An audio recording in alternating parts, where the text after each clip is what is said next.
جی آج کا ہمارا موضوع ہے کشمیری شاعرہ حبہ خاتون۔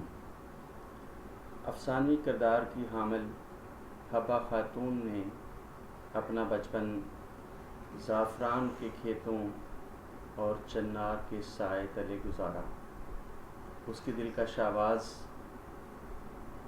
کشمیر کی وادیوں میں گونجتی تو اڑتے پنچھی گانا بھول جاتے۔ اس کی آواز میں بلا کا سوز، سانسوں میں قدرت کا حسن اور فطرت کی بصیرت رچی بسی ہوئی تھی۔ اس کی شاعری رومانویت میں ڈوبی ہوئی شام کی اداسی ہے۔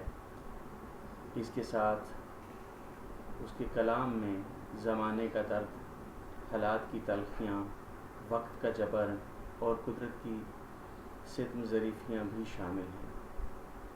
کشمیری وادیوں کی اس شہزادی کا مقدر شروع سے ٹیڑھا تھا۔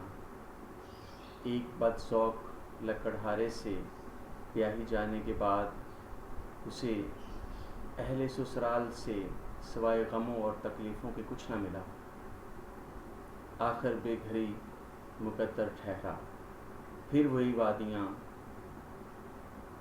بھیڑ بکریاں، اخروٹ اور بادام کے درخت، پھولوں کے دیوانے پرندوں کی سنگت، زعفران کی کچی مہک، چنار کے سائے میں چلتی پھرتی درد کے گیتوں کی شہزادی اپنا حال دل پتھر کو سناتے موم کرنے لگی۔ اسی ٹھہرے ہوئے وقت میں اس کی گونجتی صدائیں شاہ یوسف کے کانوں پر دستک دیتی ہیں اور شاہ یوسف اپنے دل کے دروازے ہمیشہ کے لیے اس پر کھول دیتا ہے۔ اس کی بے مثال صورت اور باکمال شاعری اور بااثر آواز شاہ یوسف کے دل میں محبت کا چراغ روشن کر دیتی ہے۔ شاہ یوسف جو شکار کا شوقی تھا، خود حبہ خاتون کی اداس دھنوں کا شکار ہو گیا۔ دونوں ایک نہ ختم ہونے والے رشتے میں بندھ گئے، لیکن جلدی ہی یہ موم کی زندگی صورت کی تپش سے پگھلنے لگی۔ اقتدار کے محل ریت میں تبدیل ہو گئے، شاہی فقیری میں بدل گئی۔ حبہ خاتون کو پھر وادیوں نے اپنے دامن میں بنا دی۔ نرگس، گل بہار، گیندا، للی، چنبیلی، گل لالہ اور انار کے پھولوں سے سجی سوری وادیاں حبہ خاتون کی محرم راز بنی۔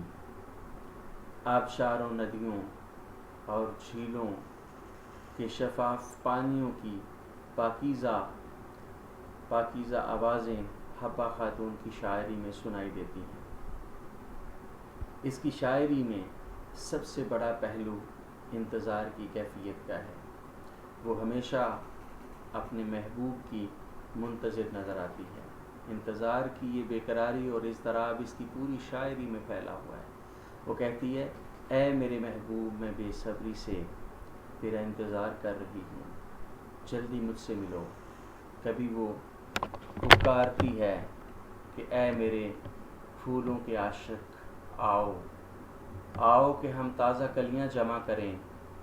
کبھی یہ پکار سوال میں تبدیل ہو جاتی ہے کہ آخر کب آؤ گے؟ کبھی وہ شکوہ کرتی ہے کہ میں نے طویل انتظار کیا، وہ کب آئے گا؟ پھر اسے وہم ڈستے ہیں تو کہتی ہے کہ اے میرے محبوب،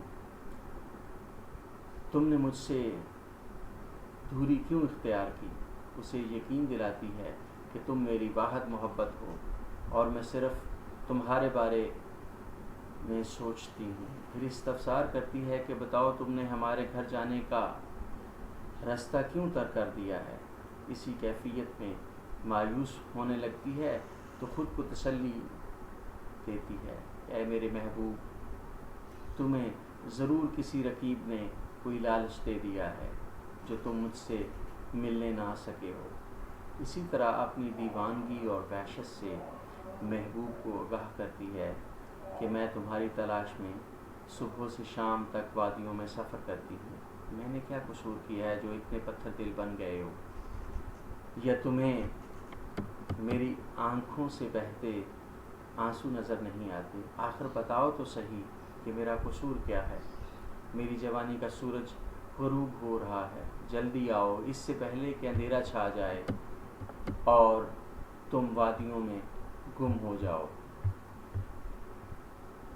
حبہ خاتون کی کچھ منتخب نظمیں جو ہیں وہ پیش خدمت ہیں۔ حبہ خاتون کہتی ہے کہ تم مجھ سے کیوں دور ہو، میرے کون سے حریف نے آپ کو مجھ سے دور رہنے کا لالچ دیا ہے؟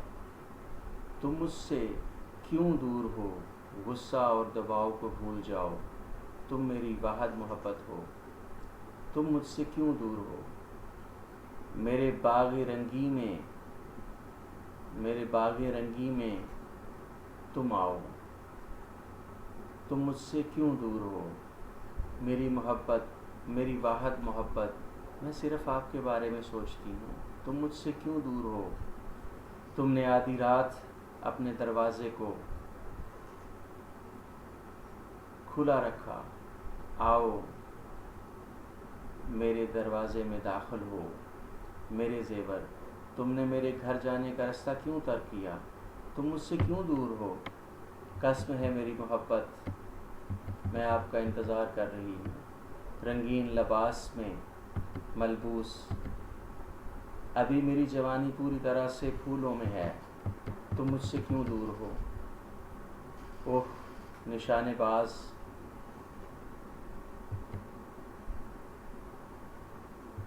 تم مجھ سے کیوں دور ہو، میں گرمی میں برف کی طرح برباد ہو رہی ہوں، میری جوانی عروج پر ہے۔ یہ باغ یوں ہی آباد ہے جیسا کہ تم چھوڑ کر گئے تھے، تم مجھ سے کیوں دور ہو۔ میں نے آپ کو پہاڑوں اور دھاڑوں سے تلاش کیا، میں نے آپ کو صبح سے شام تک ڈھونڈا، میں نے آپ کے لیے پکوان تیار کیے ہیں، تم مجھ سے کیوں دور ہو۔ میں نے آپ کے لیے لگاتار آنسو بہائے ہیں، میں آپ کے لیے کھانا بناتی ہوں۔ اے میرے محبوب، میرا قصور کیا ہے؟